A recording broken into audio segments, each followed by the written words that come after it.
And so, after 9 seasons of Unemployed to Legend, we have reached the end of the series with Norwich City. The question is, will we be finishing the season with a Premier League trophy?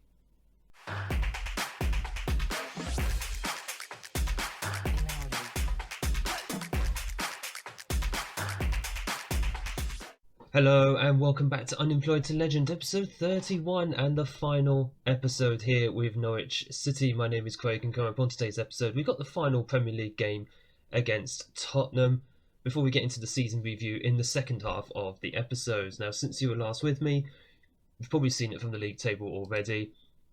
Our recent form has not been that good. We've only won 2 of the last 5 matches. Bear in mind that's been in the entire month of May because all the games that got pushed back because of the FA Cup and Champions League run. Yeah, we just ran out of steam at the end of a long season where we had a run to the Champions League quarterfinals, tried to push Liverpool as far as we could, but the inevitability that is Erling Haaland unfortunately steamrolling Liverpool past us in the end. Losses to Man United, Man City and only a draw against Brighton means that Liverpool are the Premier League champions for the 4th season in a row. But did anyone actually expect us to even be challenging for the Premier League title, let alone actually winning it? We could still finish second. Of course, we've got Arsenal right behind us. Who are Arsenal playing? Liverpool and Arsenal, I didn't even realise. Okay, hopefully Liverpool will do us a favour and just beat Arsenal for us, help us finish in the top 2.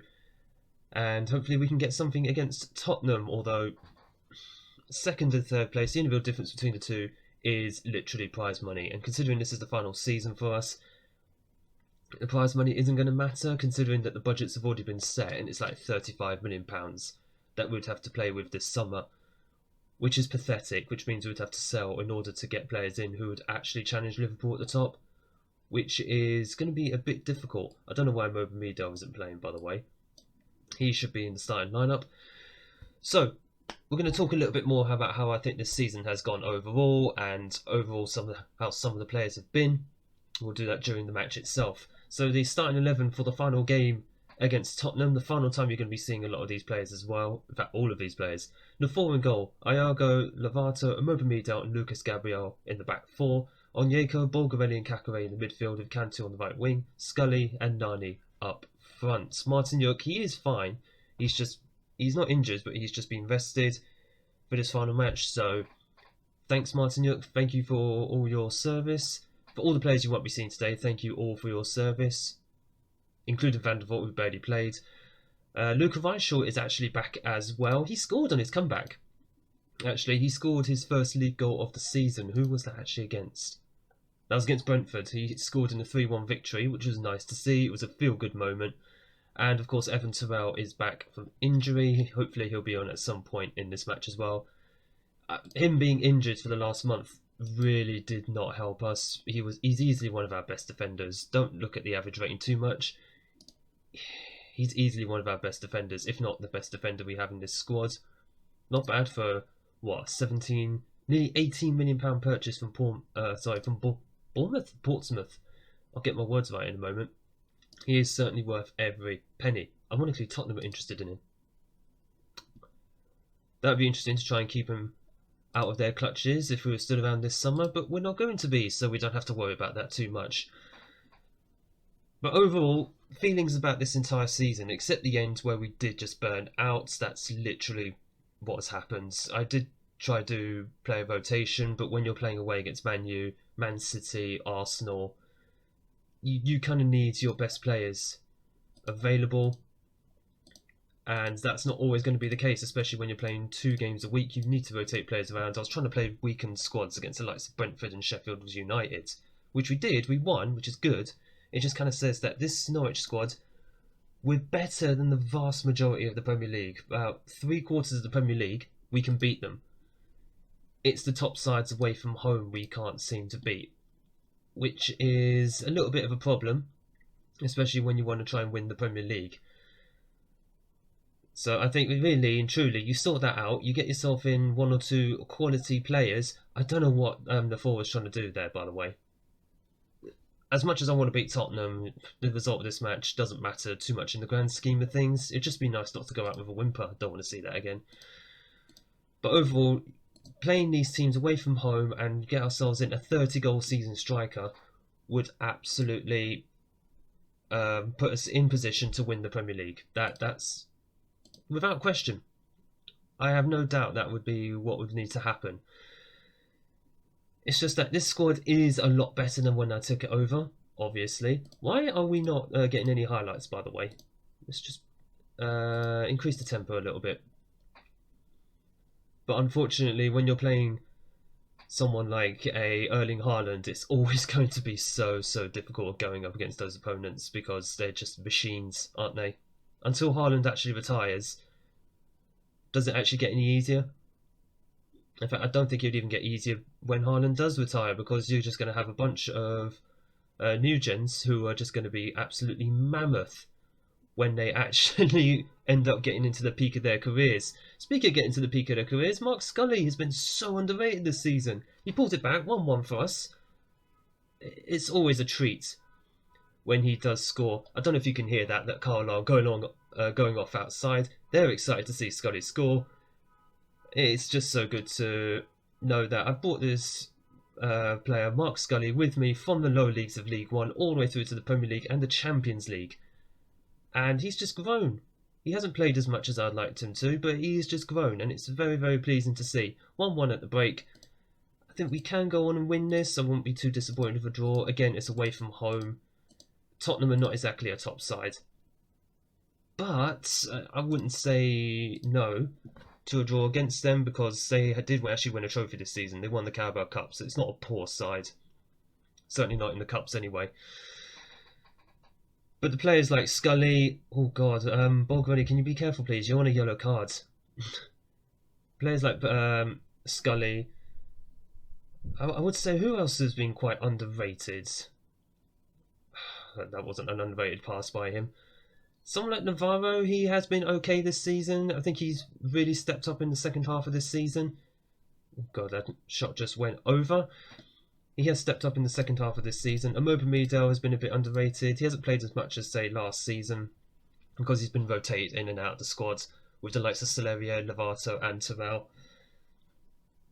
But they do a solid enough job, especially from corners. Remember, Amoba like 6'3". He can still head in a wonderful header for a goal every now and then. There is Onyeka, and Onyeka, speaking of underrated, I haven't spoken about Frank Onyeka very much. He has proven to be the veteran that we so sorely needed in this squad. When Eggestein left at the end of last season, I was wondering who would actually step up to be the veteran midfield.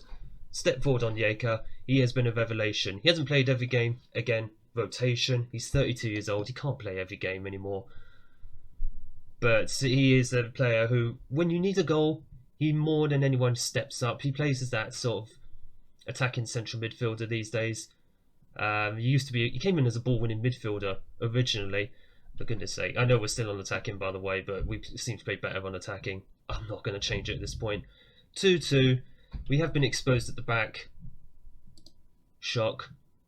There seems to be a lot of highlights now as well, so just gives me a bit of a chance, I suppose, to talk a bit more about this team. But yeah, Onyeka has proven to be that veteran that we need in central midfield, along with Kakare as well. He has provided a bit of class. Well, he should do anyway. He's a world-class midfielder, allegedly. We'll see him in the World Cup this summer. Oh, I should mention, actually, there will be a World Cup mini-series that will go on after this series, and Kakare, please don't tell me he's going to get sent off. How is it I've mentioned France and he gets sent off? Idiot. Right. Navarro's going to have to come on. Sorry, Nani, you're going to have to just do that. Rodrigo? Yeah, Rodrigo can go on. He can also play up here. Nani will go as the deep line forwards. Rodrigo can go as the advanced forward, because he can do that coming off the right hand side. Oh, you idiot, Kakare. But as I was saying, we will have a mini-series with France at the 2030 World Cup because I'm managing them. Kakare will be involved. So I'm not sure how much he'll be involved. What we're going to do, Onyeka's going to drop in there. Urban can come on as well. Can't wait for FM23 when we get 5 substitutions. That's going to feel like a revelation. That's another thing as well. It's another thing about FM when it comes to, well, I wouldn't even call this a big match, but when it just comes to games where you need your best players to step up and at least one of them gets sent off. It's stupid. Urban coming forward here. We haven't spoken too much about this match. And there is Nani, he just gets blocked off. We had a chance to counter-attack there. It didn't work. Oh, Kakare. How are Arsenal doing, by the way? They're losing 2-1 against Liverpool. Alright. So as it stands, we would finish second. Thank goodness the force saved that. But it's just going out on this season with a bit of a whimper, isn't it? It's a bit of a shame, but this is what happens when your team just burns out after so many games in such a short space of time. How many games have we had? I think about 11 since the beginning of April. We've only just come to the end of May. And then the passing just goes like that. I have noticed this throughout the whole month of May. We may have won a couple of games, but the passing has just been so bad. I don't know if the match engine is just saying, yeah, your team has massively overachieved. And if you remember the pre-season, I would probably, the pre-season preview, I would probably argue that we have massively overachieved. I think we were predicted to finish 9th, something like that. And considering we're finishing no lower than 3rd is a massive achievement. What's in the living God is wrong with these players?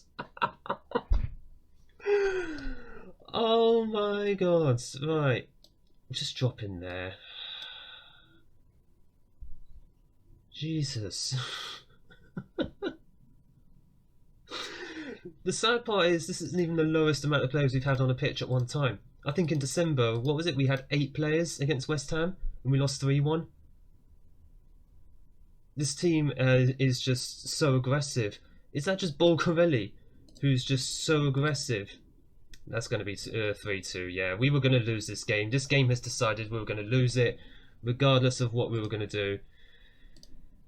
Yeah. Yeah, it's a shame, but I just think it highlights how weak and how stupid this team can be sometimes. What do you want me to do? I'm not even going to be going that defensive. I don't have that much bend on that. I'm not even going defensive. Alright, again, can we have enough of the highlights, please? Enough of it. It's the 93rd minute. Yeah, I'm proud of this team overall, what we've done with it in... How long have I been here? 3.5 years? And we've turned them into a Champions League quality squad. Champions League qualifying squad. Not quite Premier League winning. Although we weren't that far from that. In the first place, that was awful. Wow. Why does this game make your players look so stupid? This World Cup's going to be fun with France, isn't it? I don't really want to see that again. That was horrible. And what a way to go out. I don't know. Can I restart this video? Can I just reload and restart? Oh, that was terrible. Do you know what? We may as well just go out. Far from pleased with that result. Yeah, we may as well just go out like that, isn't it? Catastrophically. I did have it on my Twitter bio for a long time. Glory or disaster. That was just pure disaster. Despite that, we actually finished second. Erling Haaland bagging another hat-trick for Liverpool. There's no way we're getting past Liverpool anyway with Haaland still in the team. We finished second. We didn't even win any of our last 4 league games. Do you know what? I'm still proud of this squad for what we've done this season. That was a pathetic final match to show you, but there's little I can do. If the match engine decides that you're not going to win, don't appeal. Who cares? You can find them for all I care. It doesn't really matter. Scully scores. That was pleasing to see. And yeah, that's it. We finished in the Champions League spots. We got to the quarterfinals of the Champions League. I can't ask for any more than that. And we finished second, which I believe is the highest placing that Norwich have ever had in the Premier League. When did they finish? 3rd in 1993? I'm proud. If that just means we can get in some players. What am I saying? This is the final season. If we were just able to get in some players this summer to hopefully challenge for the title, if the series was continuing, then that's what we'd do. But let's see, how much did they give us? 35 million? You're not doing it for that. We'd have to sell in order to actually get some proper quality in. But regardless, that doesn't really matter now, does it? It's the end of the season. How many games is Kakwe going to be suspended for? He would be suspended for 1, as would... Where's Navarro? He'd also be suspended for the start of next season. Terrific, lads. Terrific. We get 36 million out of that as well. Lovely. Right, we'll be coming back for the season review. I don't know how far it is, so I'm just going to quickly skip forward and get to the point without having to press continue. I'm not going to lie, that end of the season did leave a little sour taste in the mouth because, well, for the fact that we didn't win the last 4 games of the season, we were better than that for the vast majority of the season. Regardless, we're going to go through the final season review of the series. No trophies this time around. I mean, we did bits in the Champions League, so what else can I ask for? And we finished second. As for the rivals who came in, not that many actually, only 5 throughout the whole season. Depor came in January, as did Jose Diaz. Raul Villar did also come in January, but he obviously didn't play first. He's in our youth squad. Martin van der Voort apparently... Oh no, who was the star signing? Gregory Haro, apparently. I mean, kind of says how little business we did in the transfer window, and we still finished in the top 4 in the Premier League. So, I mean, for quality signings, Haro was very good. He's more one for the season. He's only 19. Wonder Kids, he'll be absolutely fine going forward. Maxence Kakwe was obviously the headline signing. 30-year-old world-class midfielder. He added that little bit of class, last game aside, to our midfield. Van der Voort is an expensive backup. £96,000 a week he's on. He would have been going this summer if we were playing on. Other than that, Depor, another one for the future, and Jose Diaz, literally just to fill in a gap. Transfers out, of course, we lost Styles, Adamola, Suarez, and Cesar, and Eggestein, who's... Oh, he is on here. He's the one who went out. Some of those players I think we could have done with this season just for a bit of added mentality, but the fact that we lost Styles and Eggestein was my fault. I didn't give him a contract in time. The board expected us to qualify for the Europa League. No, you didn't. You expected us to qualify, not qualify, to finish top half. Don't lie. But we have qualified for the Champions League, finishing second by 1 point. That's fine.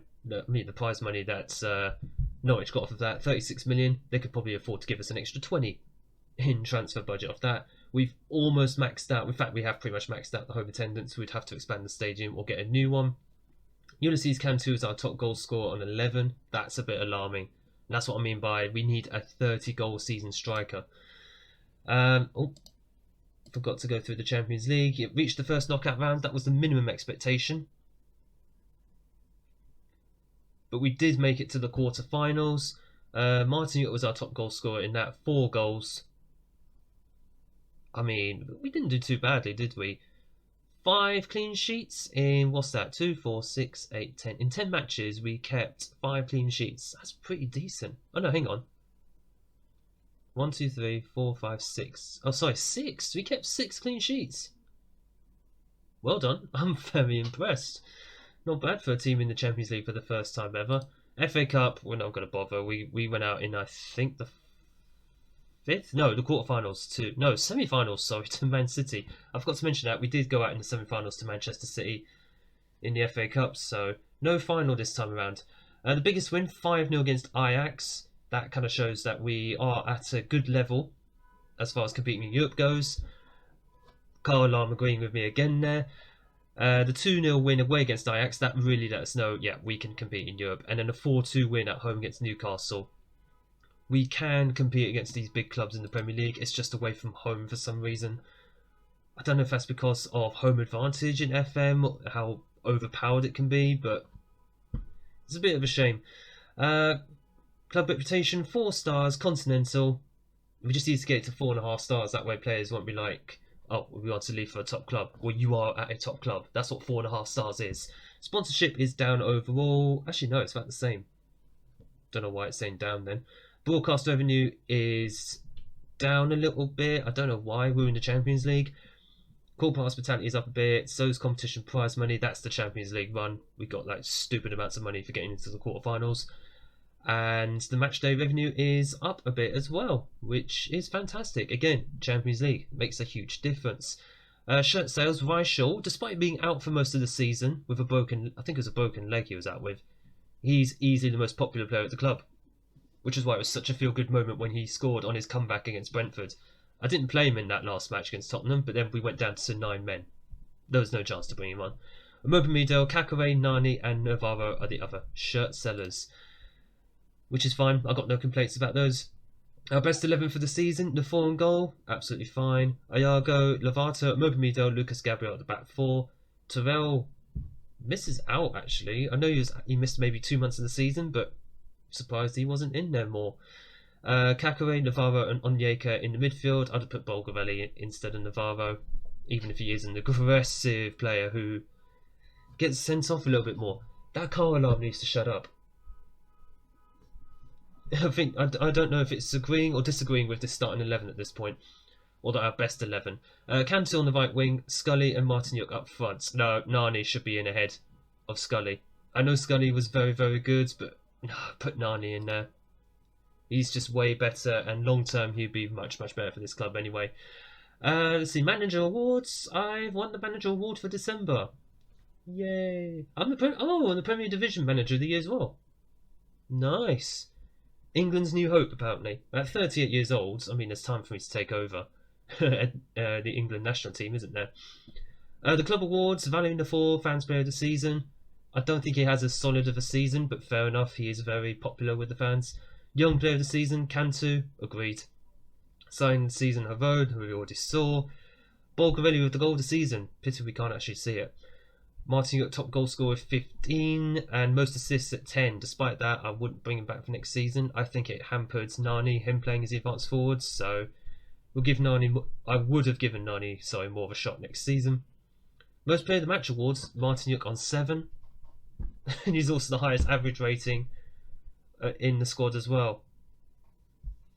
Oh my goodness, he's our best striker. That's a bit alarming.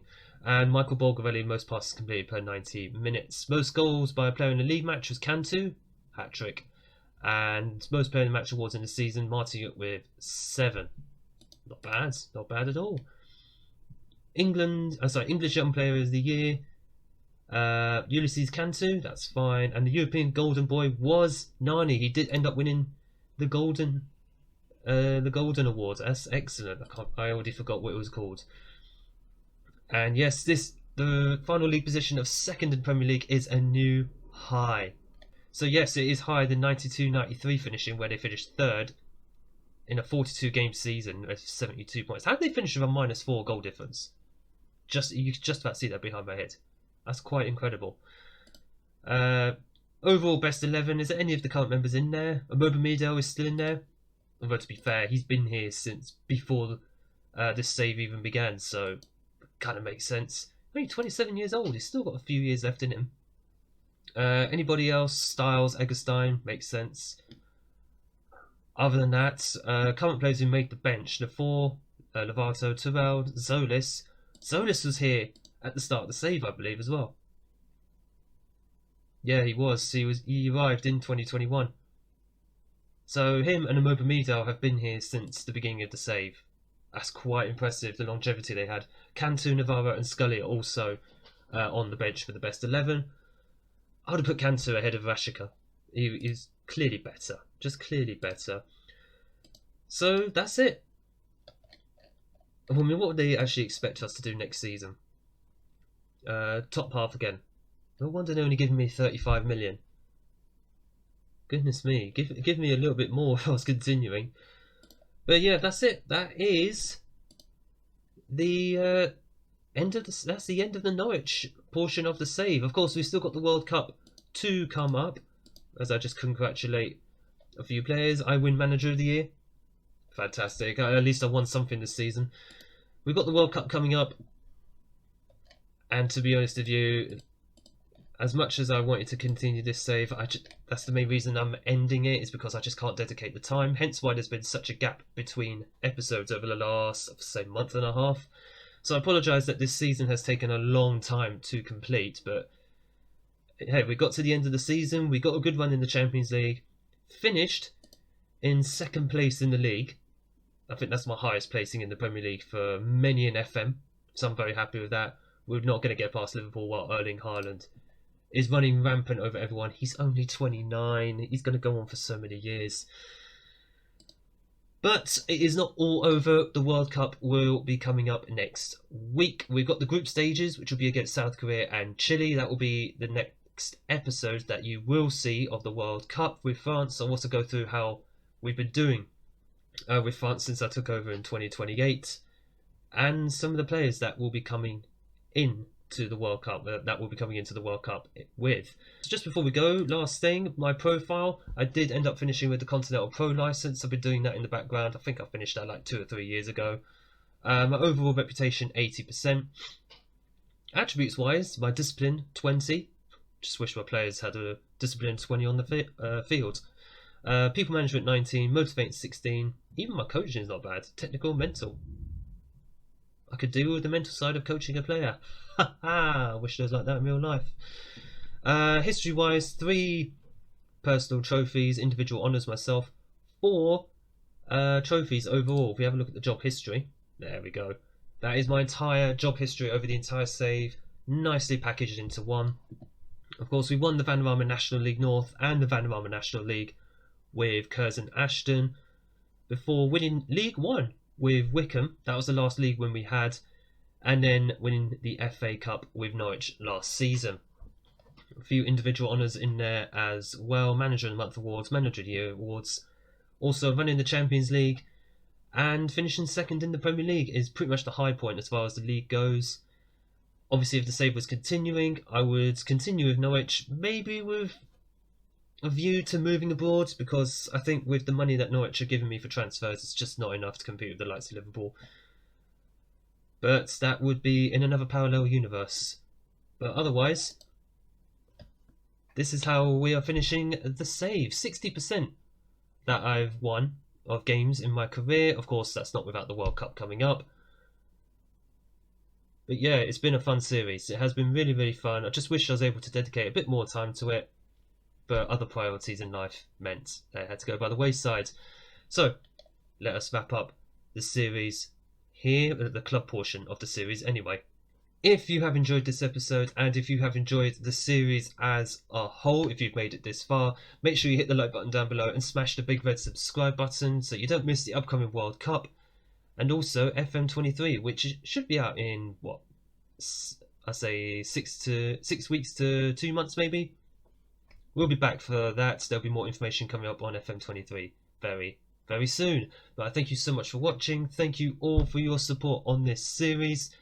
And look forward to seeing you all in the next episode for the World Cup.